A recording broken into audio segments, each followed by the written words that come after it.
Welcome to the Being Real podcast once again, where we're trying to change the narrative on mental health.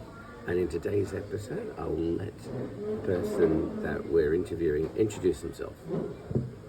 Thank you. So I'm Jodie Hill. I am the founder of Thrive Law, and we specialise in employment law with a real focus around mental health and wellbeing in the workplace. And we're based up in Leeds.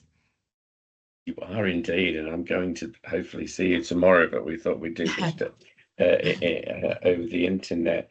And Lodi, Jodie, you're actually, I called you Lodi, I meant to say Jodie there. You're a little bit more than a founder of Thrive, aren't you? You're probably one of the biggest advocates for tackling mental health. It's certainly in the law and in the legal profession. Where's that passion come from? Well, it's actually driven from a personal circumstance where I was working as a junior lawyer in a law firm and was struggling with my mental health. And actually, at the time, thought very much that I was in control of everything. I had therapy, anxiety medication.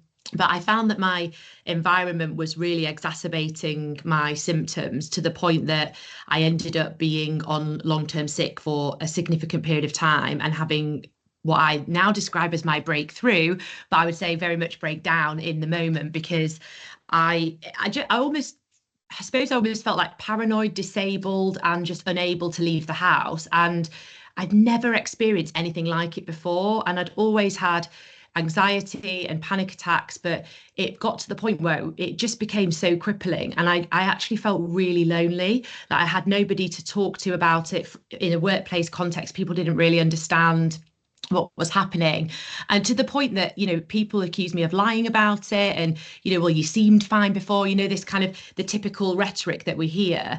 And it just spiraled, and I left my job with no job to go to, and from a working class family with no finances then. So I was in quite a difficult situation, but I realised that all I'd ever known was how to be a lawyer. And actually, I nearly left the legal profession at that point. But all I'd ever wanted to do was be a lawyer. And I'd been practicing for only 4 years at that point, so very junior. So I took on some work doing consultancy, just getting my feet, doing my own work in my own way in the right environment. And what was amazing was how much that actually supported my recovery. And then it made me reflect on how employers don't realise the impact of their environment. And actually, if we could change the environment that people work in and the conditions that they work in, could we all have much more psychologically safe workplaces for people to thrive? And so, as you do after you've had a mental breakdown, I then decided to set up my own law firm because I thought, well, I can't see anyone else doing it in this way. Everyone's focusing on how we used to do it. And I wanted to create a firm that really focused on not just the legalities of, is mental health a disability and making adjustments, but beyond that, looking at the culture, the prevention, the training. So I decided to launch my own law firm in 2018, and now petition and campaign and do all sorts in this space, but also with a lens on neurodiversity as well, being a neurodivergent lawyer. So really trying to focus on like the human element of employing someone and not just the compliance, which I think a lot of lawyers tend to focus on the bare minimum legal requirements rather than what actually is this human needing in this workplace. Yeah, and it's fascinating. I mean, like, look, there I was myself back in 2004, launching the management standards for work-related stress.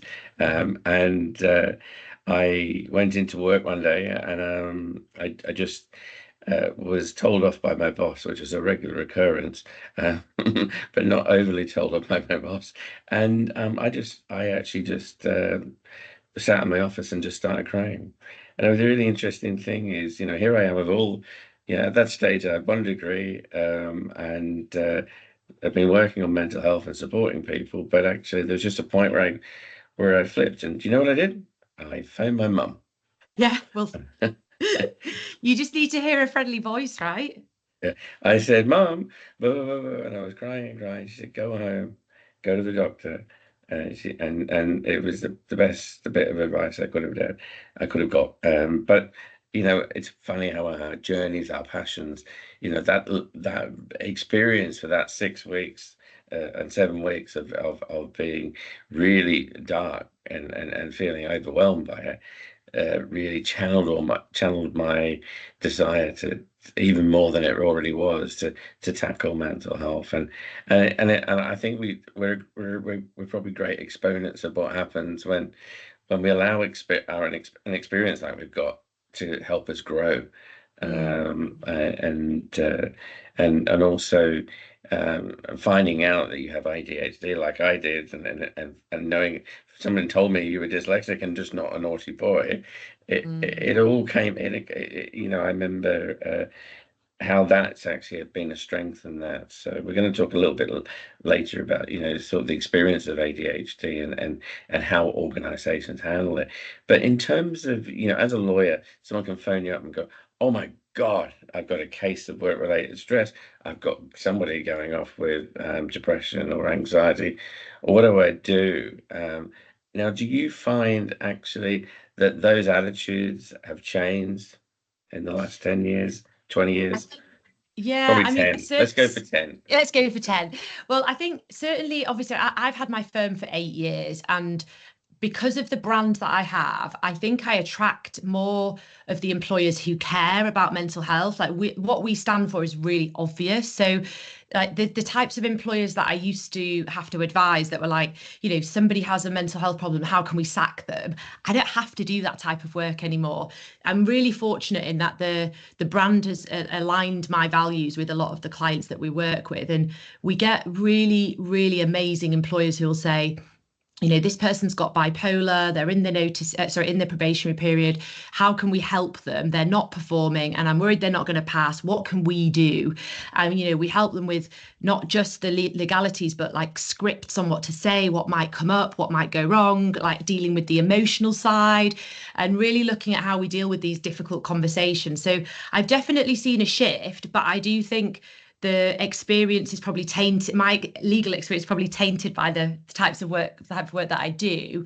But I think if we look beyond the work that I do and what we're seeing in the general public, there's definitely a shift towards awareness. I think the biggest challenge is towards action. So for me, there seems to be a huge shift on ticking boxes and free fruit Friday and yoga on a Friday. I mean, P.S. I love yoga, so I'm not dissing yoga, but that's not that's not going to fix the mental health problems in the workplace. And I think employers can come across as almost too tokenistic by just focusing on the wellness side rather than the psychological safety and the well-being of their individual employees, and also looking more holistically at the organization at an organizational level. So you've got individuals who have individual needs, but then it's also making that support and that environment accessible and safe. And that's often what's lacking, is they'll have all these nice shiny things that they talk about, but actually when you talk to the staff, a lot of the staff are saying, well, yeah, we have all those things, but I still have the same targets. So I can't do the yoga because I don't have time,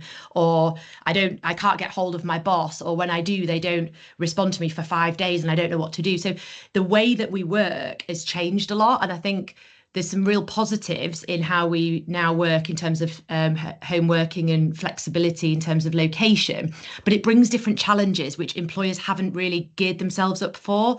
So you have to be so much more intentional with checking in with your team if you don't see them by the coffee machine. You have to think about those little touch points that you're now missing that can isolate people because they feel as though they don't talk to anybody all day unless it's in a meeting. And so we lose the personal touch. And I think so employers will say, oh, well, we allow home working. Great, but do your staff feel supported with that? Or is it the ones that are in the office that you take out for lunch and then give them the best projects? So there is this positive shift, but my concern is that it's more of a shift towards awareness and ticking a box rather than meaningful change.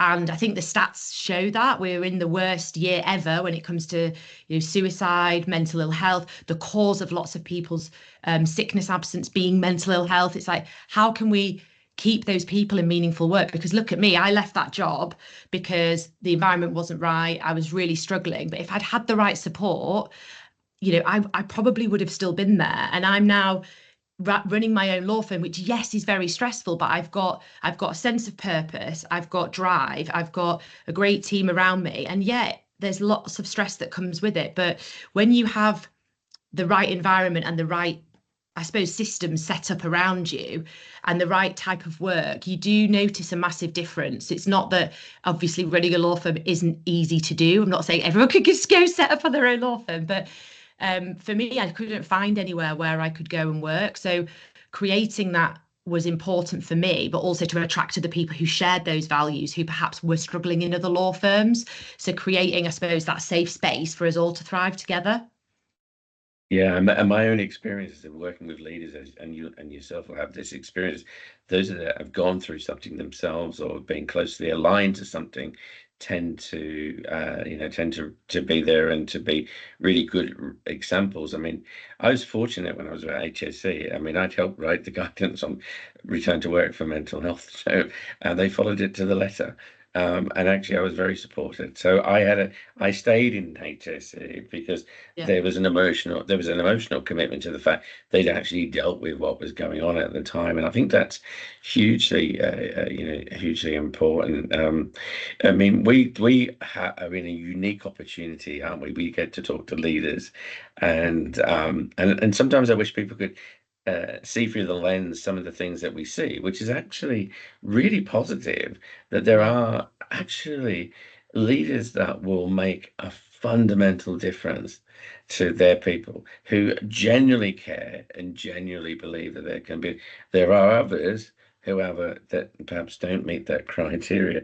Um, and it's so good to know, though, that actually the inquiries that you get, obviously because of the nature of the clients that you do. But do you think they then influence their clients, the people that work in what they do and in their behaviors towards mental health?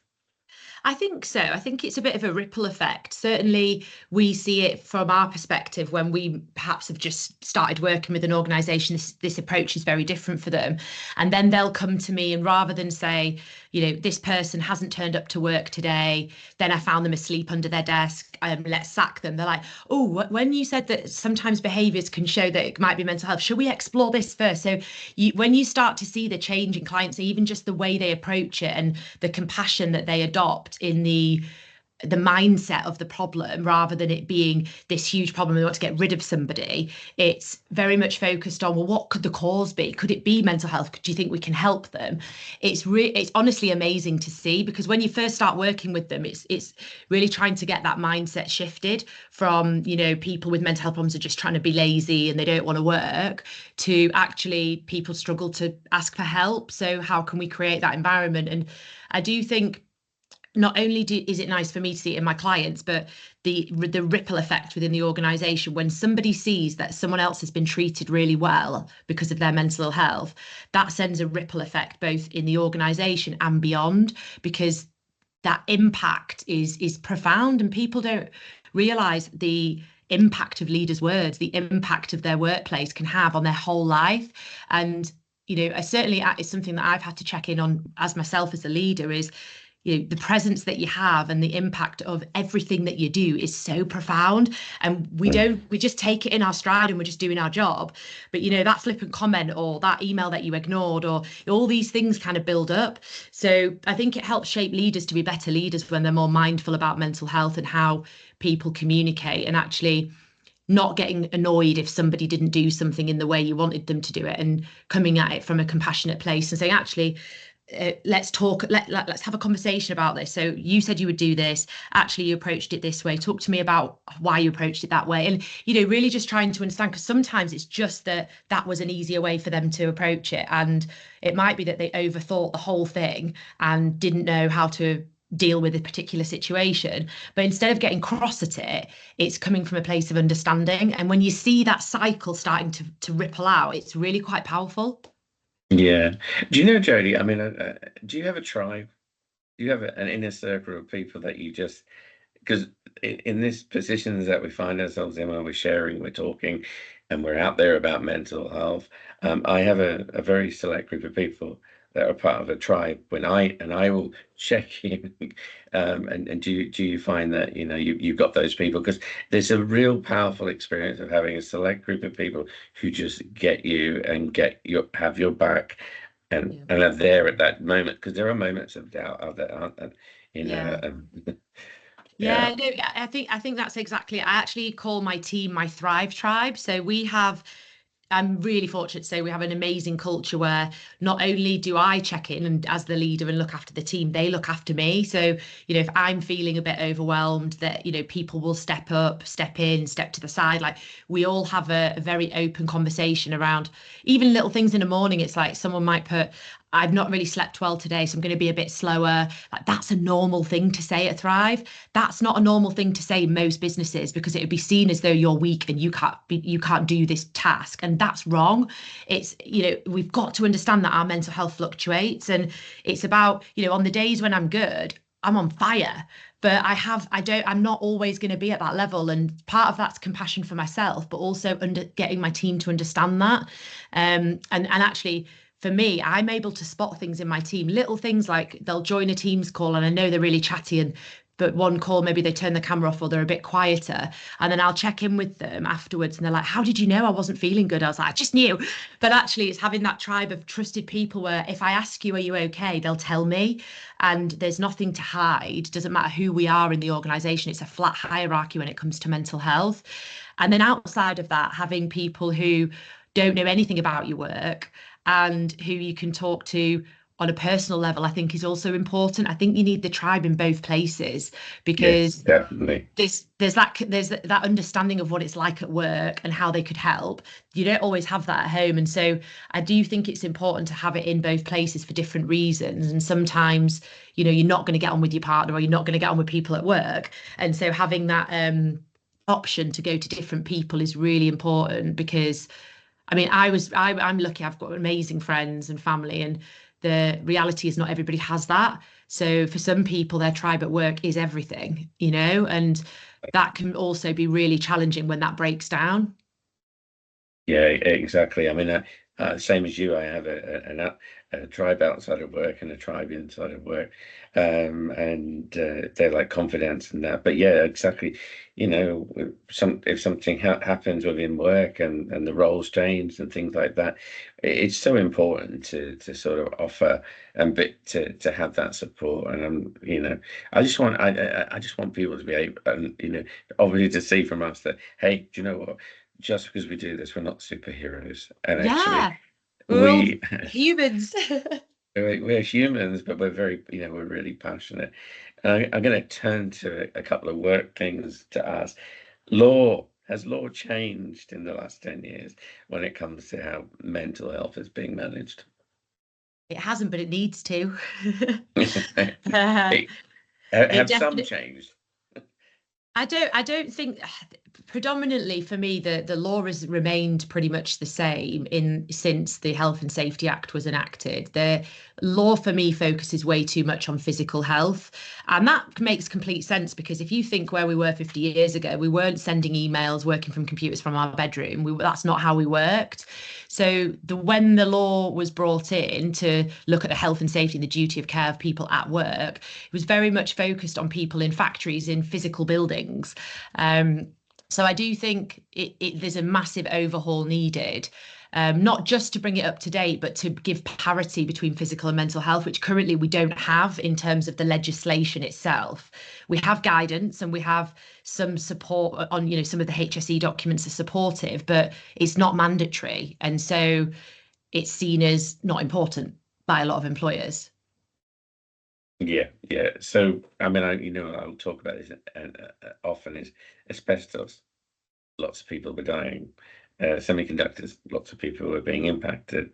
Bad backs, silica, a whole range of other areas. And I'm just like I keep going on about this because I can't get it right. I can't fathom this out of my head.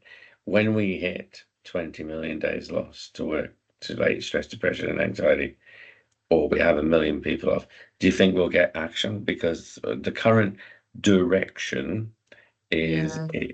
it's not going away, is it? It's not going. Well, it's not like, and mindfulness and resilience, have done their thing, and they have benefits in the right organization, but they can become highly dysfunctional in a bad organization because you realize your job is really, really, really not good for you. Yeah. So it's, I guess it's, when do we act? Right? Yeah.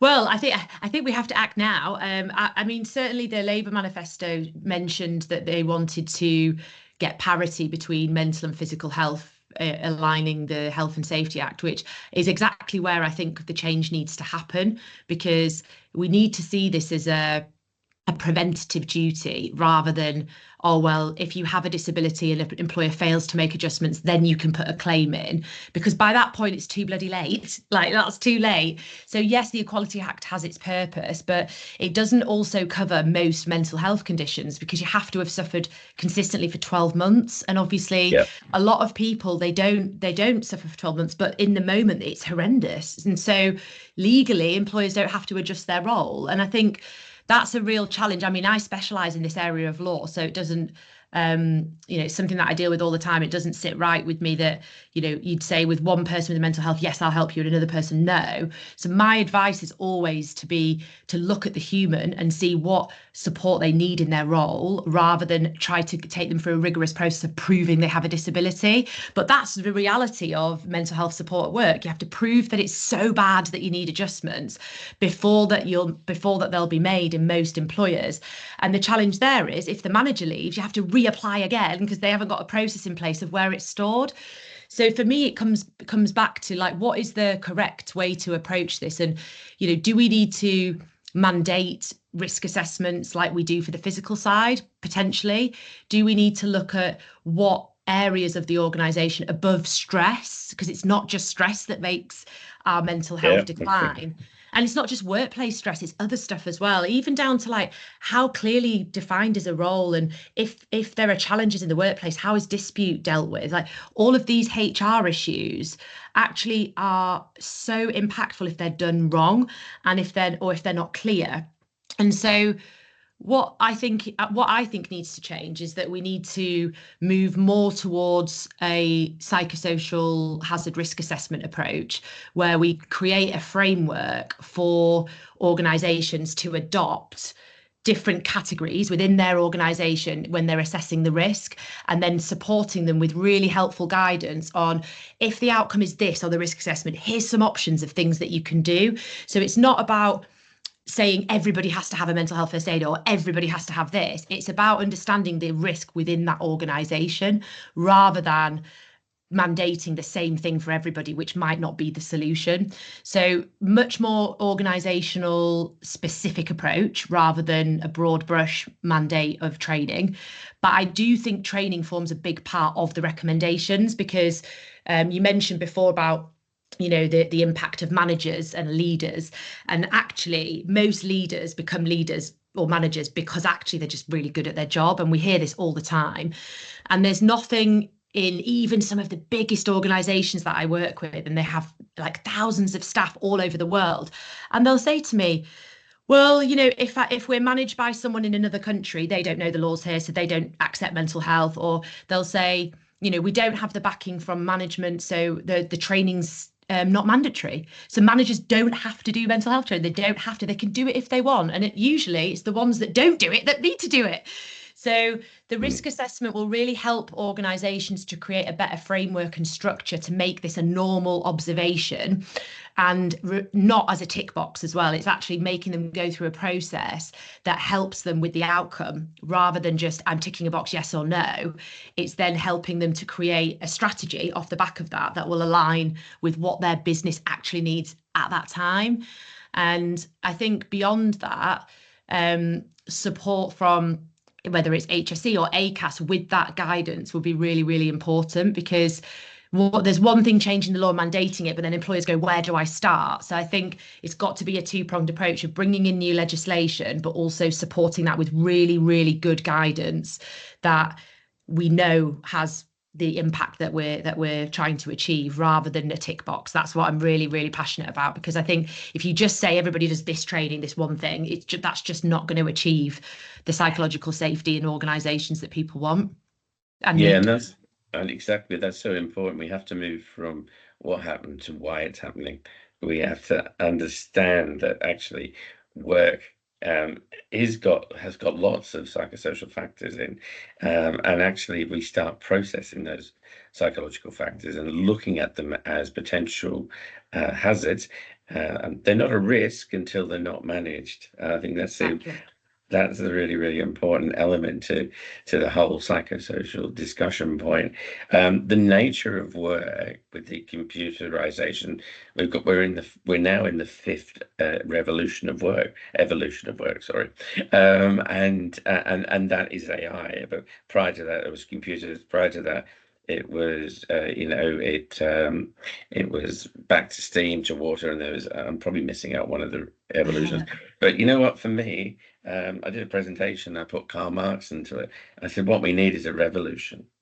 We need a revolution of how we look at people as part of the work process, and not just see the work as being that the work itself can be done by processes that is work can be done when people are aligned with a healthy organization. So Yeah, yeah.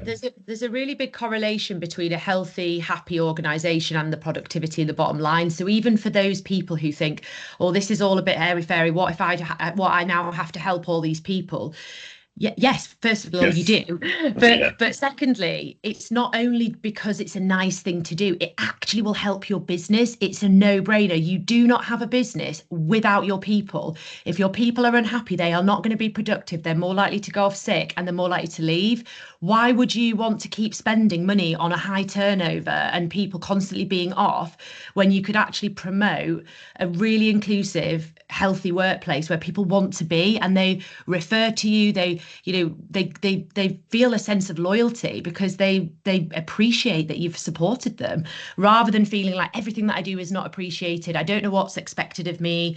I'm basically invisible, which is a lot of people's thoughts. And I'm an employment lawyer, so I represent in companies and individuals, and some of the stuff that I see, I'm just shooketh still that it's still going on. And there's a whole piece around inclusion that links to this as well, because for people to feel as though there's psychological safety, everyone has to feel like they belong. So when we have the rhetoric that we've got with all of the anti-trans stuff happening in the media at the moment, there's a lot of more racism happening, there's all sorts going on, and it's quite, that's scary for people when they're a minority, and that impacts their mental health too. So you've got to allow the person to bring their whole self to work. And I think that's what's often missing when we look at well-being. They're like, oh, we'll put yoga on.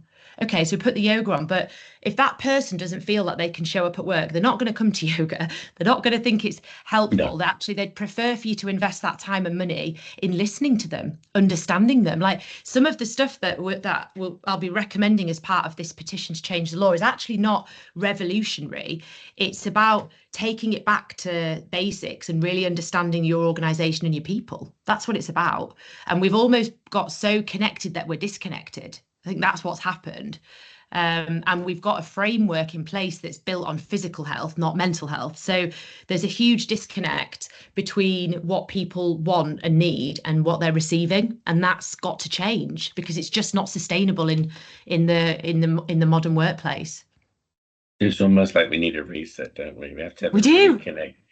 a reconnect to what we value in work and what we see as important. Yeah, and I think that's just mega important. And um, sometimes I've sat back and looked over the last 26 years and said, for goodness sake, can we just look at people and work as people that need to be supported, and we need to, and you keep them happy, they keep you healthy. Mm. It's a you have happy and healthy people, you get less accidents. You have people who look after their well-being, they are committed to you.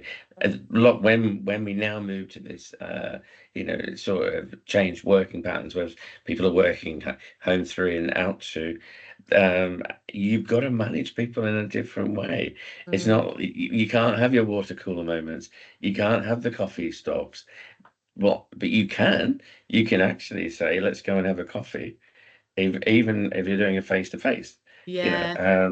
you It or requires it requires intentional communication, doesn't it? And intentional yeah, leadership. So before we were quite passive in that if you pass someone, you'd say hello. Yeah.